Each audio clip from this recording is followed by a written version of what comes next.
Hello അസ്സാമു അലൈക്കും welcome back to my channel. അപ്പോൾ ഇന്ന് ഞാൻ വന്നിട്ടുള്ളത് ഒരു അടിപൊളി പഴംപൊരിൻ്റെ റെസിപ്പി ആയിട്ടാണ്.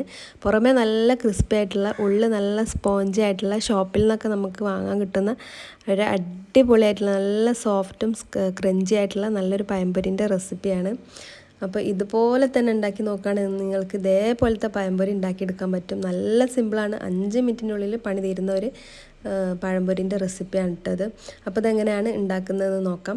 അതിനായിട്ട് ഇതാ ഒരു ബൗൾ എടുത്ത് വെച്ചിട്ടുണ്ട്. അതിലേക്ക് 1 കപ്പ് മൈദ ചേർത്ത് കൊടുക്കാം. കറക്റ്റായിട്ട് 1 കപ്പ് മൈദ ചേർത്ത് കൊടുക്കാം. പിന്നെ അതിലേക്കൊരു 2 ടേബിൾ സ്പൂൺ അരിപ്പൊടിയാണ് ചേർത്ത് കൊടുക്കേണ്ടത്. പിന്നെ അതിലേക്ക് ആവശ്യമായിട്ടുള്ള പഞ്ചസാര ചേർത്ത് കൊടുക്കാം. 2 ടേബിൾ സ്പൂണാണ് ഞാൻ ചേർത്ത് കൊടുത്തിട്ടുള്ളത്. ഇത് കറക്റ്റാണ് കേട്ടോ. അപ്പോൾ 2 ടേബിൾ സ്പൂൺ പഞ്ചസാര ചേർത്ത് കൊടുക്കുക. പിന്നെ ഒരു 1/2 ടീസ്പൂൺ ഈസ്റ്റാണ് കേട്ടോ ചേർത്ത് കൊടുക്കുന്നത്. 1/2 ടീസ്പൂൺ പറഞ്ഞാൽ 2.5 ml ഒരു സ്പൂണാണ് കേട്ടോ അത്. പിന്നെ അതിലേക്കൊരു 3/4 കപ്പ് വെള്ളം ചേർത്ത് കൊടുക്കുക കേട്ടോ. 3/4 കപ്പ് ഇളം ചൂടുള്ള കുറച്ച് ലൈറ്റായിട്ടുള്ള ചൂടുള്ള വെള്ളമാണ് ചേർത്ത് കൊടുക്കേണ്ടത്. ഇനി ഇത് കൈ വെച്ചിട്ട് നല്ലോണം മിക്സാക്കി എടുക്കണം, നല്ലോണം കുഴച്ചെടുക്കണം. അതിന് ശേഷം ഒന്ന് അടച്ച് വെച്ചിട്ട് 1 മണിക്കൂർ റെസ്റ്റ് ചെയ്യാൻ വേണ്ടി വെക്കുന്നുണ്ട്.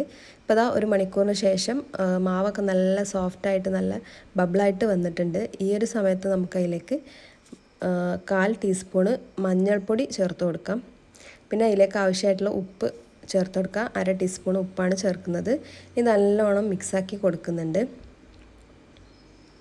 അപ്പോൾ അതാ ഈ ഒരു മഞ്ഞളും ഉപ്പൊക്കെ എല്ലാ ഭാഗത്തേക്കും എത്തുന്ന രീതിയിൽ നല്ലോണം മിക്സാക്കി കൊടുക്കുന്നുണ്ട്.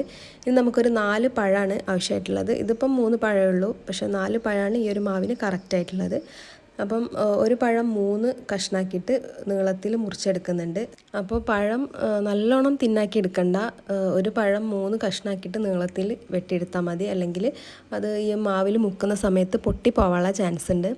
അപ്പം 3 പീസാക്കി മാത്രം എടുത്താൽ മതി കേട്ടോ. ഇനി ആ മാവിലേക്കൊന്ന് മുക്കിയതിന് ശേഷം പിന്നെ അതാ ചൂടായിട്ടുള്ള എണ്ണയിൽ ഇട്ട് കൊടുത്തിട്ടുണ്ട്. അതൊരു സൈഡ് നല്ലോണം കളർ ചേഞ്ചായി വരുന്ന സമയത്ത് നമുക്കതൊന്ന് മറിച്ചിട്ട് കൊടുക്കാം. അപ്പോൾ അതാ നല്ല ഗോൾഡൻ കളറായിട്ട് വന്നിട്ടുണ്ട്. നല്ല ഷോപ്പിൽ നിന്ന് വാങ്ങുന്ന അതേ കളറും അതേ ടേസ്റ്റുമാണ് കേട്ടോ ഈ ഒരു പഴംപൊരിക്കുള്ളത്. അപ്പം ഇത് എല്ലാവരും ട്രൈ ചെയ്ത് നോക്കണം. അടിപൊളി റെസിപ്പിയാണ് കേട്ടോ.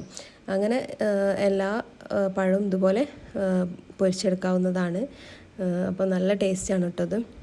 അപ്പോൾ ഈ ഒരു മാവ് കൊണ്ട് നമുക്ക് 12 പഴംപൊരി ഉണ്ടാക്കിയെടുക്കാം കേട്ടോ. 4 പഴം വെച്ചിട്ട് 12 പഴംപൊരി ഉണ്ടാക്കിയെടുക്കാൻ പറ്റും. അപ്പം എല്ലാവരും ഇത് ട്രൈ ചെയ്ത് നോക്കണം. അടിപൊളി ടേസ്റ്റാണ്.